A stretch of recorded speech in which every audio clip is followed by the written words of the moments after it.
ಆಸರೆ ಟಿವಿಯ ವೀಕ್ಷಕರೇ, ಪುನೊಂದು ಆವರ್ತಿ ನಾವು ನಿಮ್ಮನ್ನು ಈ ಒಂದು ಸತ್ಯವೇದದ ಶಾಲೆಗೆ ಸ್ವಾಗತಿಸ್ತೇವೆ. ನೀವು ಇದರಲ್ಲಿ ಅನೇಕ ವಿಷಯಗಳನ್ನು ಕಲಿತು ನೀವು ಕರ್ತನನ್ನು ಮಹಿಮೆ ಪಡಿಸ್ತೀರಿ ಎಂಬುದಾಗಿ ನಾವು ನಂಬಿಕೊಂಡಿದ್ದೇವೆ. ಇದೇ ರೀತಿಯಲ್ಲಿ ನಾವು ಮುಂದುವರಿತಾ ಇದ್ದೇವೆ. ನಾವು ಈಗಾಗಲೇ ಇಸ್ರಾಯೇಲರ ಇತಿಹಾಸದಲ್ಲಿ ಅನೇಕ ವಿಷಯಗಳನ್ನು ನಾವು ಕಲಿತಾ ಇದ್ದೇವೆ. ದಾವೀದನ ಚರಿತ್ರೆಯಲ್ಲಿ ನಾವು ಇದ್ದೇವೆ. ದಾವೀದನ ಚರಿತ್ರೆಯನ್ನು ಸ್ವಲ್ಪ ನಿಧಾನವಾಗಿ ನಾವು ತೆಗೆದುಕೊಂಡು ಹೋಗ್ತಾ ಇದ್ದೇವೆ. ಹೇಗೋ ಇನ್ನು ಹೋಗ್ತಾ ನಾವು ಸ್ವಲ್ಪ ಫಾಸ್ಟಾಗಿ ನಾವು ಹೋಗ್ಲಿಕ್ಕಿದ್ದೇವೆ. ಅಂತ ಹೇಳಿದ್ರೆ ಬೇಗನೆ ಮುಗಿಸ್ಬೇಕು. ದಾವೀದನ ಜೀವನ ಚರಿತ್ರೆಯಲ್ಲಿ ನಾವು 2 ಹಂತಗಳನ್ನು ಮುಗಿಸಿ 3ನೇ ಹಂತಕ್ಕೆ ನಾವು ಬಂದಿದ್ದೇವೆ. 3ನೇ ಹಂತದಲ್ಲಿ 1ನೇ ಪಾಯಿಂಟನ್ನು ನಾನು ಮುಗಿಸಿದ್ದೇನೆ. ಸುಮಾರು 1 ಸಮ್ಮೇಳನ ಗ್ರಂಥವನ್ನು ನಾವು ಬೇಗನೆ ಮುಗಿಸ್ಲಿಕ್ಕಿದ್ದೇವೆ. 1 ಸಮ್ಮೇಳನ ಗ್ರಂಥವನ್ನು ನಾವು ಮುಗಿಸಿ ನಾವು 2ನೇ ಸಮ್ಮೇಳನ ಗ್ರಂಥಕ್ಕೆ ನಾವು ಹೋಗ್ಲಿಕ್ಕಿದ್ದೇವೆ. ಪ್ರಿಯರೇ, ದೇವರ ನಾಮಕ್ಕೆ ಸ್ತೋತ್ರ.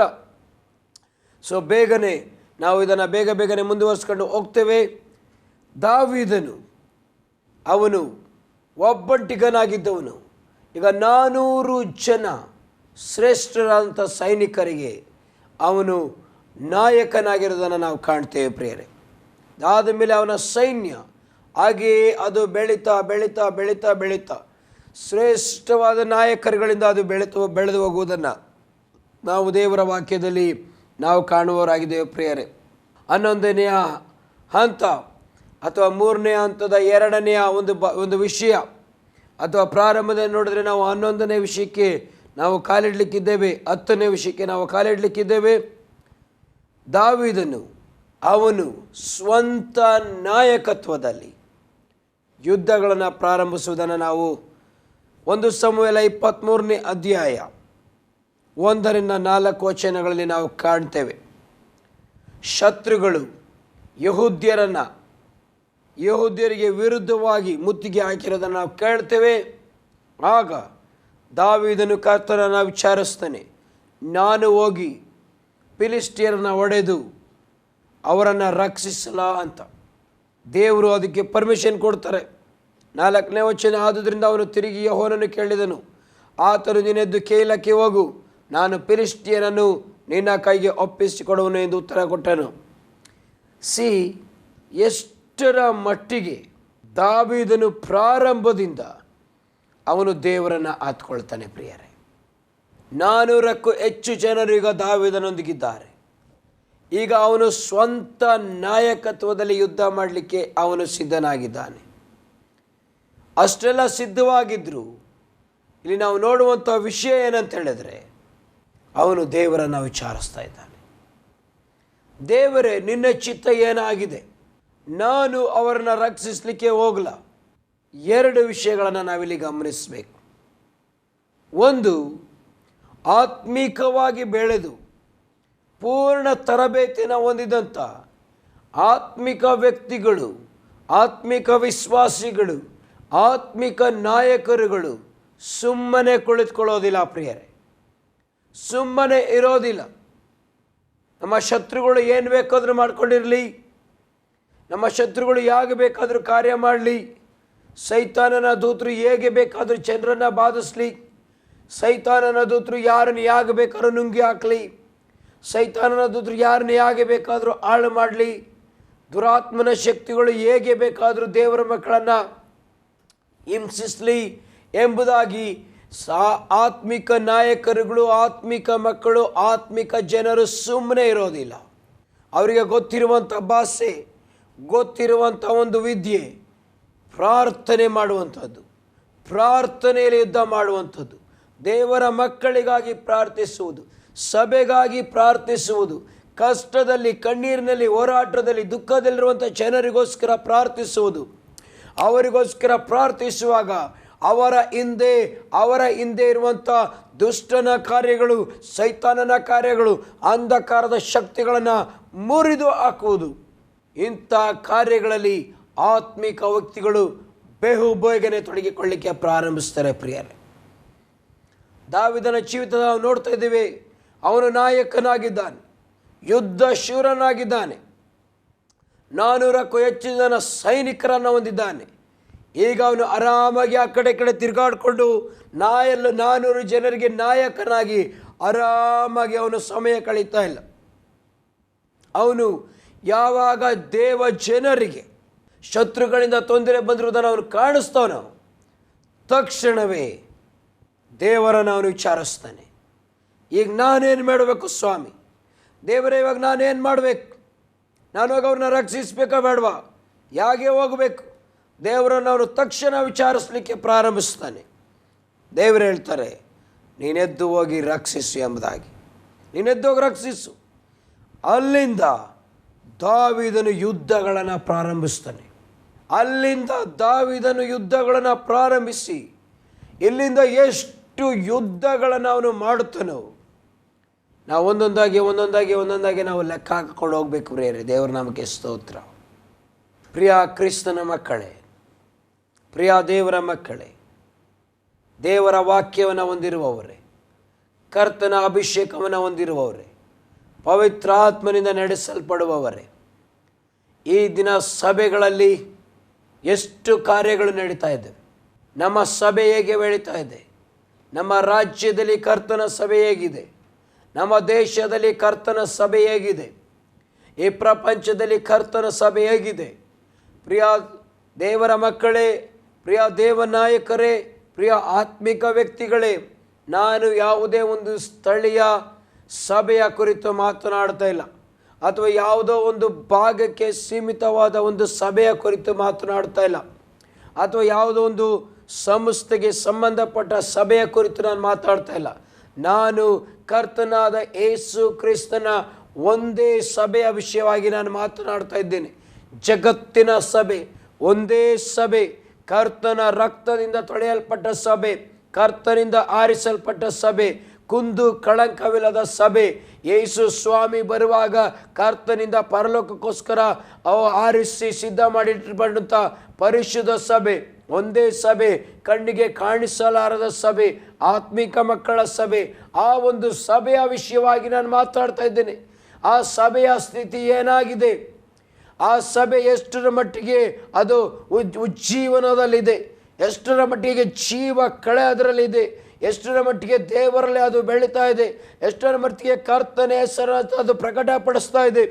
ಎಷ್ಟರ ಮಟ್ಟಿಗೆ ಸ್ವಾರ್ಥ ಸೇವೆಯನ್ನು ಅದು ನಡೆಸ್ತಾ ಇದೆ? ಎಷ್ಟರ ಮಟ್ಟಿಗೆ ಆತ್ಮಗಳನ್ನು ಅದು ಆದಾಯವಾಗಿ ಮಾಡ್ತಾ ಇದೆ? ಎಷ್ಟರ ಮಟ್ಟಿಗೆ ಕರ್ತನ ಸಭೆ ಬೆಳೀತಾ ಇದೆ? ಕರ್ತನ ಸಭೆಯಲ್ಲಿ ಏನು ನಡೀತಾ ಇದೆ? ಆತ್ಮಿಕ ಕಿವಿಗಳು ತೆರೆಯಲ್ಪಟ್ಟವರು, ಆತ್ಮಿಕ ಕಣ್ಣುಗಳು ತೆರೆಯಲ್ಪಟ್ಟವರು, ಆತ್ಮಿಕ ಜೀವಿತ ತೆರೆಯಲ್ಪಟ್ಟಂಥ ನಾಯಕರು, ಆತ್ಮಿಕ ವ್ಯಕ್ತಿಗಳು, ಆತ್ಮಿಕ ಮಕ್ಕಳು ಇದನ್ನು ಪರಿಪೂರ್ಣವಾಗಿ ಗ್ರಹಿಸಬೇಕು. ಪ್ರಿಯ ದೇವರ ಮಕ್ಕಳೇ, ಹೇಗೆ ಸಭೆಯ ಜೀವಿತ ಇದೆ? ಯಾವುದೋ ಒಂದು ಸಭೆ ಬೆಳೀತಾ ಇದೆ ಅಂತ ಅದರ ಬಗ್ಗೆ ಗಮನವಿದೆಯಾ?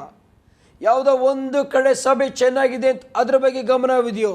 ಅಥವಾ ಯೇಸು ಸ್ವಾಮಿಯ ಸಭೆ ಹೇಗಿದೆ? ಯೇಸು ಸ್ವಾಮಿಯ ಸಭೆ ಪ್ರಪಂಚದ ಸಭೆ, ಜಗತ್ತಿನ ಸಭೆ. ಆ ಸಭೆ ನನ್ನ ಸ್ಥಳದಲ್ಲಿ ಹೇಗಿದೆ? ನನ್ನ ರಾಜ್ಯದಲ್ಲಿ ಹೇಗಿದೆ?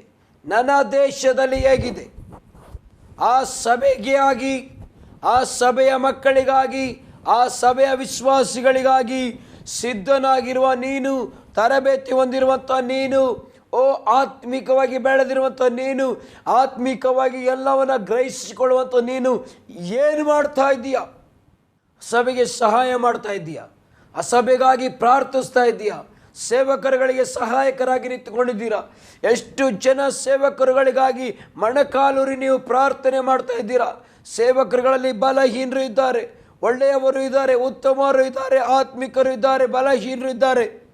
ಪ್ರಿಯರೇ, ಬರೀ ಅವರು ಸರಿ ಇಲ್ಲ, ಇವರು ಸರಿ ಇಲ್ಲ, ಅವ್ರಾಗಿ ಮಾಡಿದ್ರು, ಇವ್ರಾಗಿ ಮಾಡಿದ್ರು, ಇದು ನಮ್ಮ ಕೆಲಸವಲ್ಲ, ಇದು ಸೈತಾನನ ಕೆಲಸ.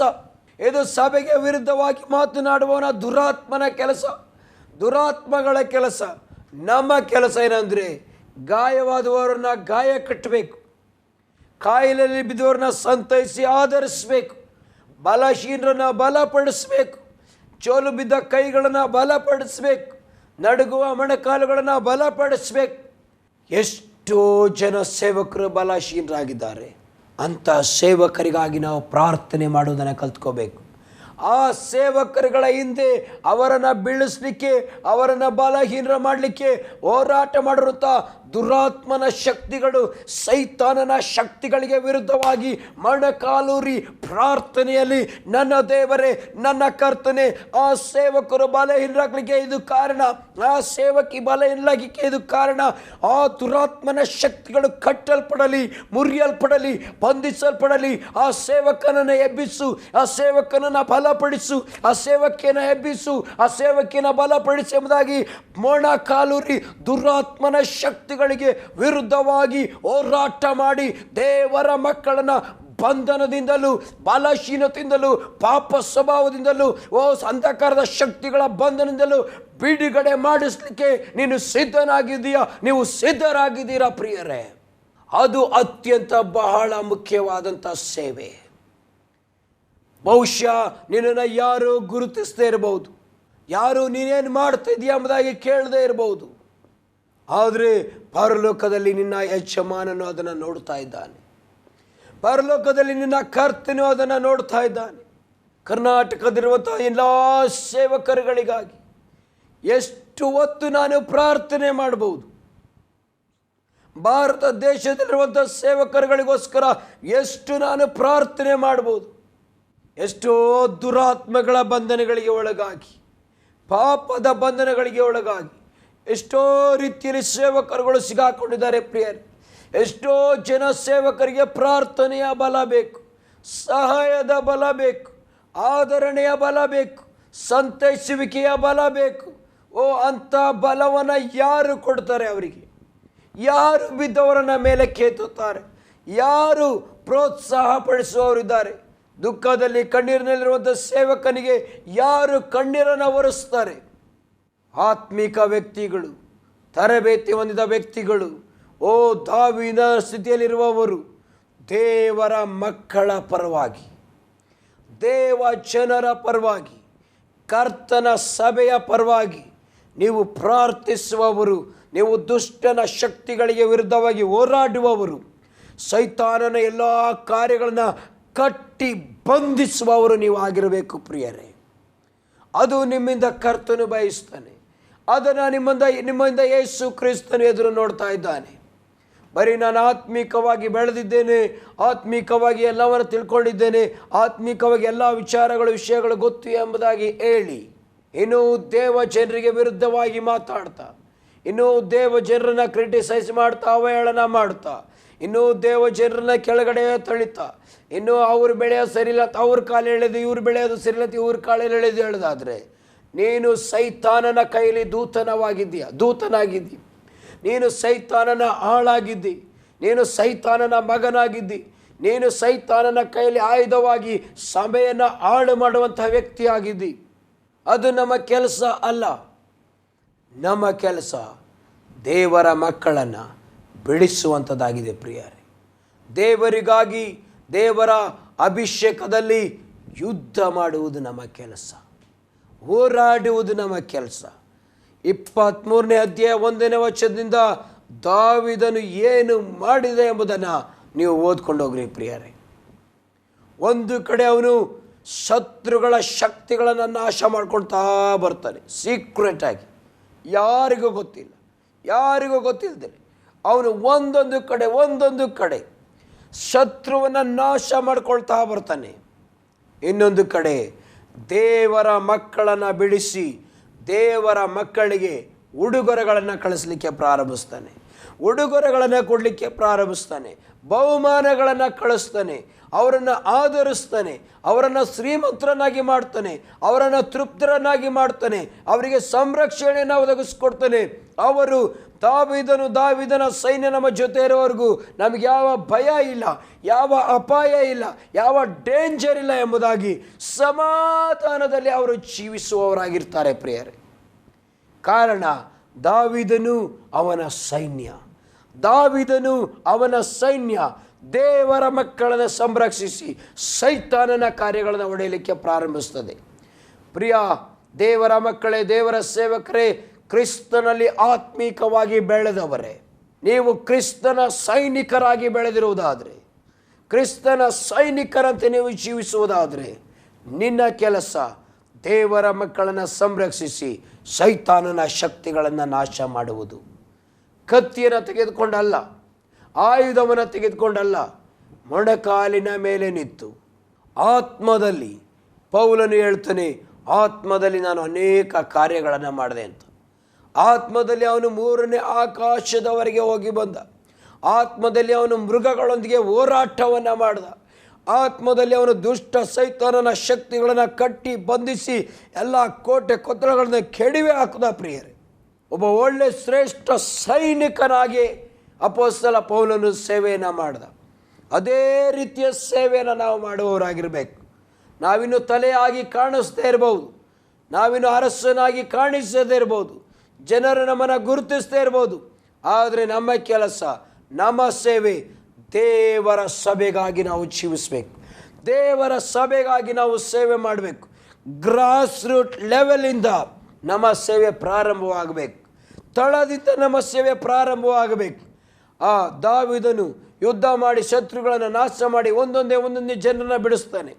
ಅದೇ ರೀತಿಯಲ್ಲಿ ಇಡೀ ನಮ್ಮ ಕಣ್ಣಿಗೆ ಕಾಣಿಸುವಂಥ ಎಷ್ಟೋ ಸ್ಥಳಗಳು, ಎಷ್ಟೋ ಜನರು ಸೈತಾನನ ಬಂಧನದಲ್ಲಿದ್ದಾರೆ, ದುರಾತ್ಮಗಳ ಬಂಧನದಲ್ಲಿದ್ದಾರೆ, ರೋಗಗಳ ಬಂಧನದಲ್ಲಿದ್ದಾರೆ, ಬಡತನಗಳ ಬಂಧನದಲ್ಲಿದ್ದಾರೆ.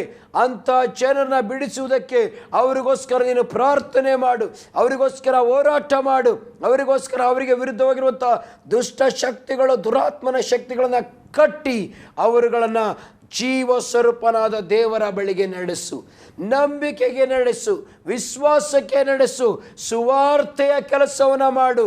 ಅನುಕೂಲವಾದ ಕಾಲದಲ್ಲಿಯೂ ಅನಾನುಕೂಲವಾದ ಕಾಲದಲ್ಲಿಯೂ, ನಿನಗೆ ಅನುಕೂಲ ಇದ್ದರೂ ಅನಾನುಕೂಲ ಇದ್ದರೂ ನೀನು ಪ್ರಾರ್ಥನೆಯಲ್ಲಿ ದುಷ್ಟನ ಶಕ್ತಿಗಳನ್ನು ಕಟ್ಟುವಾಗ ಅನೇಕ ಆತ್ಮಗಳು ರಕ್ಷಣೆ ಹೊಂದುತ್ತವೆ.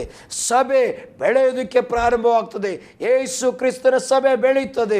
ಆತನ ರಕ್ತ ಎಲ್ಲ ಕಡೆಗಳಲ್ಲಿ ಪ್ರೋಕ್ಷಿಸಲ್ಪಡುತ್ತದೆ. ನೂರಾರು ಸಾವಿರಾರು ಜನ ಅವರು ಯೇಸುವಿನ ರಕ್ತದಿಂದ ತೊಳೆದುಕೊಂಡು ಪರಿಶುದ್ಧರಾಗ್ತಾರೆ, ನೀತಿವಂತರಾಗ್ತಾರೆ. ತಮ್ಮಲ್ಲಿರುವಂಥ ಎಲ್ಲ ಕೆಟ್ಟತನವನ್ನು ಬಿಡ್ತಾರೆ, ಮೋಸತನವನ್ನು ಬಿಡ್ತಾರೆ, ವಂಚಿಸುವತನವನ್ನು ಬಿಡ್ತಾರೆ, ಒಳ್ಳೆಯ ವ್ಯಕ್ತಿಗಳಾಗ್ತಾರೆ, ನೀತಿವಂತರಾಗ್ತಾರೆ. ಅವರು ದೇವರ ಬಳಿಗೆ ಪ್ರಾರ್ಥಿಸುವವರಾಗ್ತಾರೆ. ಅವರ ಹೆಸರುಗಳು ಜೀವಬಾಧ್ಯರ ಪಟ್ಟಿಯಲ್ಲಿ ಬರೆಯಲಿಕ್ಕೆ ಪ್ರಾರಂಭವಾಗ್ತದೆ. ಅವರು ಪರಲೋಕ ರಾಜ್ಯಕ್ಕೆ ಬಾಧ್ಯಸ್ಥರಾಗ್ತಾರೆ, ಸಮಾಧಾನ ಪಡಿಸುವವರಾಗ್ತಾರೆ, ಕರುಣೆಯುಳ್ಳವರಾಗ್ತಾರೆ. ಎಷ್ಟೋ ಜನಗಳು ಸಭೆಗೆ ಬಂದು ಸಾಕ್ಷಿ ಕೊಡುವವರಾಗ್ತಾರೆ. ಆದರೆ ಅದರ ಹಿಂದೆ ಹೋರಾಟ ಮಾಡುವಂಥ ವ್ಯಕ್ತಿಗಳು ಬೇಕು, ಪ್ರಾರ್ಥಿಸುವಂಥ ವ್ಯಕ್ತಿಗಳ ಬೇಕು, ಸೈತಾನನ ಸೈನ್ಯವನ್ನು ಸದೆ ಬಡಿಯುವವರು ಬೇಕು, ದುರಾತ್ಮನ ತಂತ್ರ ಪ್ರಯಾಣ ತಿಳಿದು ಅದನ್ನು ಶಪಿಸಿ ಕಟ್ಟುವವರು ಬೇಕು. ದಾವೀದನಂತೆ ನೀನಾಗಲಿಕ್ಕೆ ಸಾಧ್ಯನಾ? ದಾವೀದನ ಸೈನ್ಯದಂತೆ ನೀನಾಗಲಿಕ್ಕೆ ಸಾಧ್ಯನಾ? ದೇವ ಜನರಿಗೋಸ್ಕರ ನೀವು ನಿಂತ್ಕೊಳ್ತೀರಾ?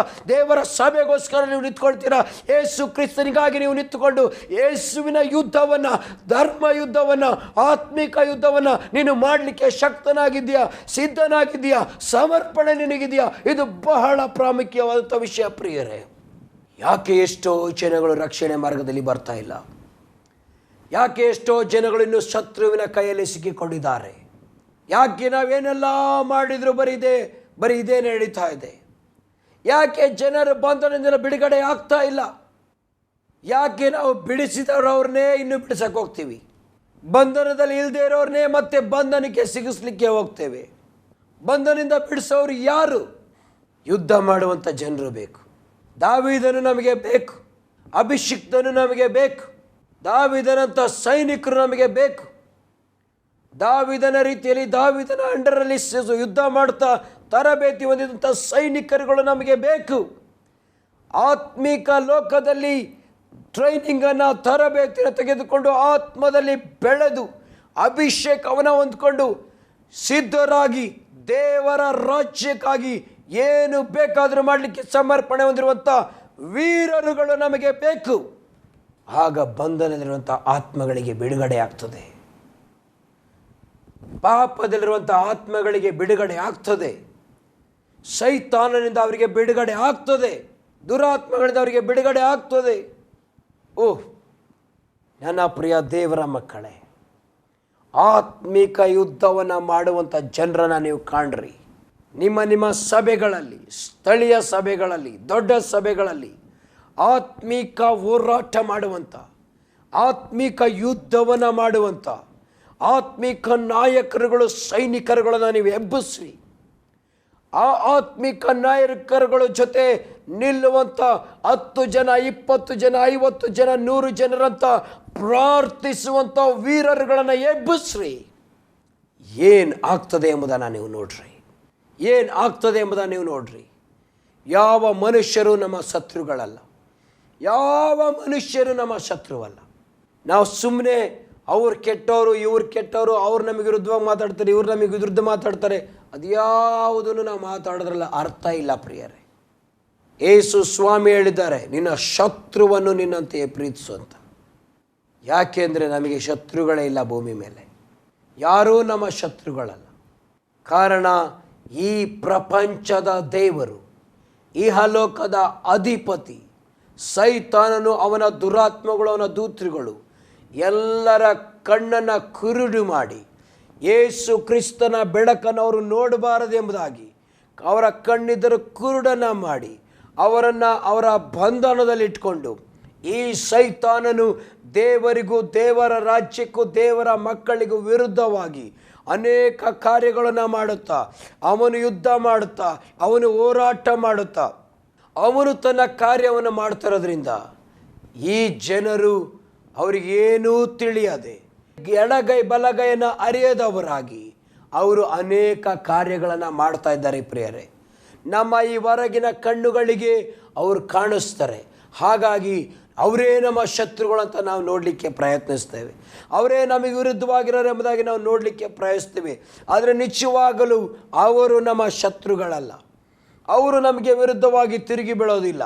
ಅವರ ಹಿಂದೆ ಇರುವಂಥ ಸೈತಾನನ ಸಾಮ್ರಾಜ್ಯ, ದುಷ್ಟನ ಸಾಮ್ರಾಜ್ಯ, ದೆವ್ವಗಳ ಸಾಮ್ರಾಜ್ಯ ಆ ಜನರನ್ನು ಬಂಧನದಲ್ಲಿಟ್ಕೊಂಡು ಯೇಸು ಕ್ರಿಸ್ತನ ಸಭೆಗೆ ವಿರುದ್ಧವಾಗಿ ನಿಲ್ಲಿಸ್ತಾ ಇದೆ.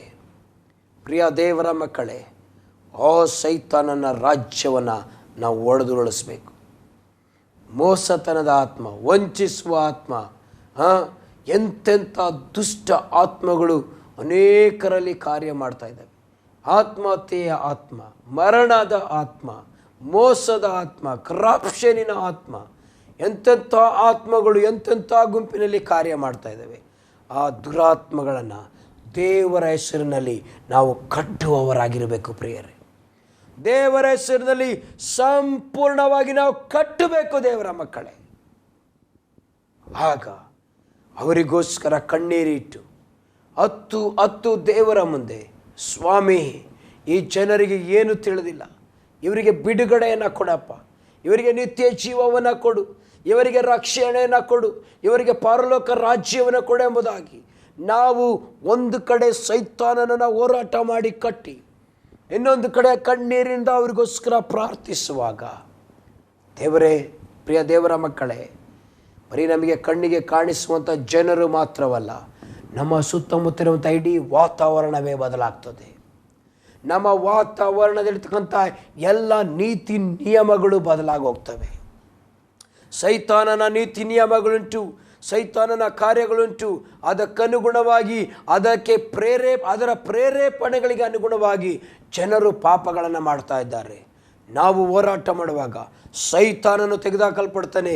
ವಾತಾವರಣ ಅವನಿಗೆಲ್ಲ ನೀತಿ ನಿಯಮಗಳು ತೆಗೆದುಹಾಕಲ್ಪಡ್ತವೆ. ದೇವರ ನೀತಿ ನಿಯಮಗಳು ಆ ಸ್ಥಳವನ್ನು ಆಕ್ರಮಿಸಿಕೊಳ್ತವೆ. ಆ ಸ್ಥಳಕ್ಕೆ ಬಿಡುಗಡೆಯಾಗ್ತದೆ. ಅಂಥ ಕಾರ್ಯವನ್ನು, ಅಂಥ ಸೇವೆಯನ್ನು ನಾವು ಮಾಡಬೇಕು. ದಾವೀದನು, ಅವನ ಜನರು ದೇವರ ಮಕ್ಕಳಿಗಾಗಿ ಅಂಥ ಕಾರ್ಯವನ್ನು ಮಾಡಿದರು. ದೇವರಲ್ಲಿ ಬೆಳೆದಂಥ ಪ್ರತಿಯೊಬ್ಬ ವ್ಯಕ್ತಿಯು ಅಂಥ ಸೇವೆಯನ್ನು ಮಾಡುವವನಾಗಿರಬೇಕು. ಅದು ಯೇಸುವಿನ ಸಭೆಗೆ ನಾವು ಮಾಡುವಂಥ ಸೇವೆ. ಪ್ರಿಯ ದೇವರ ಮಕ್ಕಳೇ, ಮುಂದಿನ ಸರಣಿಯಲ್ಲಿ, ಮುಂದಿನ ಸಂಚಿಕೆಯಲ್ಲಿ ನಾನು ಮುಂದಿನ ಭಾಗದಲ್ಲಿ ಇನ್ನೂ ಅನೇಕ ವಿಷಯಗಳನ್ನು ನಿಮಗೆ ತಿಳಿಸಲಿಕ್ಕಿದ್ದೇನೆ. ದೇವರು ನಿಮ್ಮನ್ನು ಆಶೀರ್ವಾದ ಮಾಡಲಿ.